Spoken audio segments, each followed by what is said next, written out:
আমরা এখন আছি হচ্ছে মল রোড। গ্যাংটকের যে মল রোডটা আছে সেটা দিয়ে আমরা হাঁটতেছি। দেখে মনে হচ্ছে যে এটা আসলে স্পেশালি কোনো ইউরোপের কোনো রাষ্ট্র, বাট না, এটা হচ্ছে ইন্ডিয়ার সিকিমের রাজধানী গ্যাংটক। এখন আমরা হোটেল চেক ইন করে এখান দিয়ে হাঁটতেছি। এদিক থেকে ওই দিকে সামনের দিকটাতে আরও অনেকটা সুন্দর, ওই দিকটা থেকে সামনের দিকটা অনেক সুন্দর, দেখতেই পাচ্ছেন।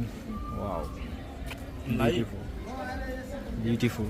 মানে প্রত্যেকটা শপ প্লাস হচ্ছে প্রত্যেকটা হোটেল, প্রত্যেকটা জায়গা অনেক সুন্দরভাবে সাজিয়ে গুছিয়ে রাখছে তারা, এটা শুধু জাস্ট ট্যুরিস্টদের অ্যাট্রাক্ট করার জন্য।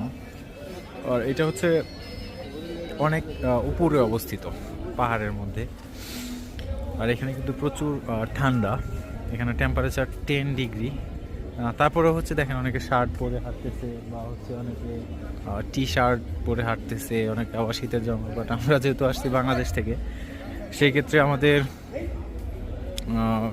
শীতের কাপড় পরতে হয়েছে, ঠিক আছে। ওকে, তাহলে দেখতে থাকুন, কিছুক্ষণ পরে আবার এড হচ্ছি।